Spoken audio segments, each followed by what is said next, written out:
तो आगे भगवान नर नारायण को प्रणाम किया गया।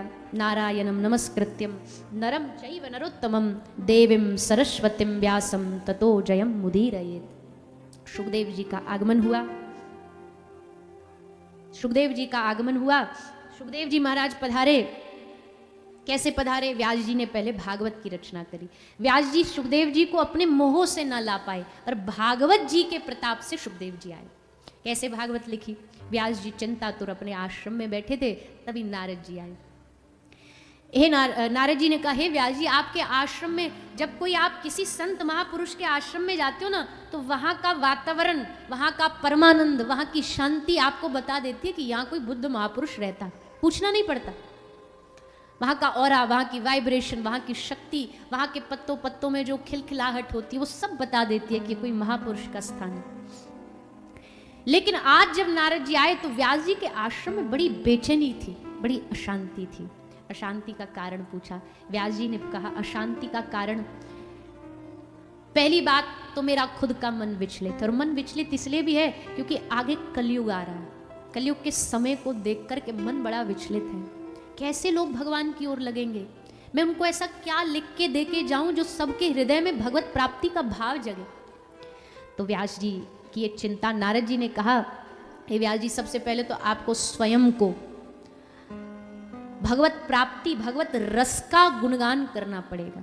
आपने अब तक जितने ग्रंथ लिखे, मुक्ति कैसे मिलनी है, संसार में पुत्र प्राप्ति कैसे होगी, लक्ष्मी प्राप्ति कैसे, ये सब तो लिख दिया, पर प्रेम प्राप्ति के लिए कोई ग्रंथ नहीं लिखा। प्रेम प्राप्ति के लिए भी तो कुछ लिखना चाहिए। जब तक जीव प्रेम से नहीं जुड़ेगा, भगवत रस से नहीं जुड़ेगा, तो उसका हृदय शांत नहीं होगा। इसलिए एक नए ग्रंथ का निर्माण करिए। कौन सा ग्रंथ? चतुश्लोकी भागवत नारद जी को प्राप्त हुई थी, ब्रह्मा जी ने दी थी। ब्रह्मा जी के वो 4 श्लोक, पूर्व की कथा नारद जी की सुनाई गई और वो 4 श्लोक श्री व्यास जी को प्रदान करे। व्यास जी ने उन 4 श्लोकों का विस्तार किया, भागवत का निर्माण किया, भागवत की रचना हो गई। इसको रचना करने के बाद मन में चिंता जागी कि भैया लिख तो दिया, पर इसको अब सुनाने वाला भी तो कोई बढ़िया होना चाहिए जो बड़े भाव से डूब के सुना सके। तब सुखदेव जी, श्री सुखदेव मुनि आए। सुखदेव जी भागवत के 2 श्लोकों में बिक गए, सिर्फ 2 श्लोकों में बिक गए। और 2 श्लोक कौन से थे? भागवत जी के 10वें स्कंद के। 10वां स्कंद भागवत जी का प्राण है, क्योंकि वो पूरी भगवान श्री कृष्ण की लीलाएं हैं। उसमें 5 गीत हैं, गोपी गीत, युगल गीत, भ्रमर गीत, प्रणय गीत, एक है वेणु गीत। वेणु गीत मतलब बांसुरी, वेणु ने एक भाव गाया, उसको वेणु गीत कहते हैं। बहुत प्यारा भाव है, बांसुरी बताती है। तो बांसुरी ने ही बताया, क्या बताया? वरहा पीडम नटवर वपुः कर्णयो कर्णिकारम बिभ्रदवासः कनक कपिशम वैजयंतीम च मालाम रंध्राण वेणु रधर सुधया पूरयन गोप वृंदई वृंदारण्यम स्वपद रमनम प्राविशद गीत कीर्ति। वेणु आज गा रही है। वेणु आज, अच्छा ये वेणु कौन है?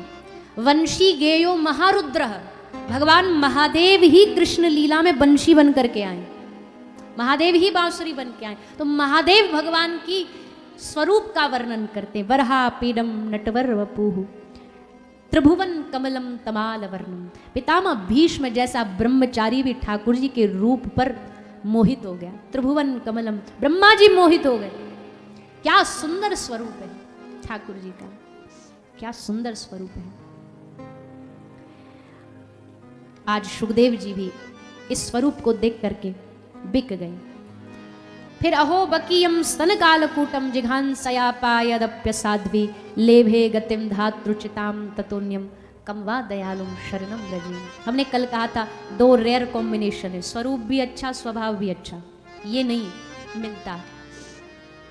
स्वरूप अच्छा तो फिर भी आदमी टेम्पररी बना सकता है। आजकल विज्ञान बड़ा विकसित है, बाल नहीं है बाल गुजवा लो, दिख नहीं रहा वो कुछ लगवा लो, आँख काली है हरी करवा लो, और रूप बदलवा लो। बढ़िया, दुनिया में बहुत चीज़ें उपलब्ध हैं, क्या क्या लोग करा लेते हैं। रूप तो बाहरी कोई भी ठीक कर सकता है, पर स्वभाव, अहो बकीयम स्तन कालकूटम, ठाकुर जी का स्वभाव। बोले भैया, जिसकी वक्र ब्रकुटी के भय से सागर सप्त उबलते देखा, उसको ही यशोदा के डर से अश्रुबिंदु दृग ढलते देखा, प्रबल प्रेम के पाले पड़कर प्रभु को नियम बदलते देखा। प्रबल प्रेम के पाले पड़ के ठाकुर जी का स्वभाव तुम क्या गिन सकते हो, जिनकी एक भौं घुमा देना तो ब्रह्मांड में तबाही मच जाए, वो सामने खड़ा है और यशोदा मैया की डांट से थर थर थर थर कांप रहा है, आंख से आंसू बह रहे, किसके कारण? प्रेम के कारण। ऐसा स्वभाव किसका हो सकता? जिसके पास कोई पद होता है ना, वो प्रभुता पाए काय मद नहीं, उसको रहता है कि वो अपनी प्रभुता से किसी को भी अपना बनाए, आकर्षित करे। पर ठाकुर जी के पास इतनी बड़ी प्रभुता होने के बाद भी प्रबल प्रेम के पाले पड़ के प्रभु को नियम बदलते देखा। सब नियमों को ध्वंस कर देते हैं ठाकुर जी जहां प्रेम होता है। प्रेम में नेम नहीं चलता है, प्रेम में नेम नहीं चलता है, प्रेम में तो प्रेम ही चलता है। और ठाकुर जी उसके पूर्ण उदाहरण हैं। सुखदेव जी ने जैसे सुना बस मोह लिया। अच्छा, अब तक सुखदेव जी निराकार का उपासना करते थे, निराकार की उपासना करते थे, निर्गुण। पर आज इस कन्हैया ने ऐसा मोहा, ऐसा दिल चुराया, ऐसा चित्त चुराया। ये हमारा जो ब्रज का कन्हैया है ना, ये जब तक दिल चुरा ना ले, चित्त निकाल ना ले हृदय से, तब तक इसको खुशी नहीं मिलती। खुशी तब मिलती है जब एकदम मन चित्त इसमें डूब जाए। चित्त चुरा लिया सुखदेव जी का, सब छोड़ छाड़ के आ गए सुखदेव जी भगवान के सामने खड़े, उपस्थित व्यास जी के सामने। प्रभु आप हमें ये ग्रंथ दे दो, ये भागवत हमें प्रदान करो, हम इसका आगे प्रचार प्रसार करेंगे। तो श्री ठाकुर जी की इस लीला को सुखदेव जी ने प्रचार किया। सुखदेव जो प्रेम की मूर्ति है, क्योंकि श्री किशोरी जी ने सुखदेव जी को भागवत सुनाई है, सिखाई है। व्यास जी से तो बाद में सुनी। ब्रह्मवैवर्त पुराण, पद्म पुराण, इनमें वर्णन आता है कि गोलोक में श्री किशोरी जी ने सुखदेव जी को भागवत सिखाई और उसी भागवत को पृथ्वी पर प्रचार प्रसार किया। सूत जी महाराज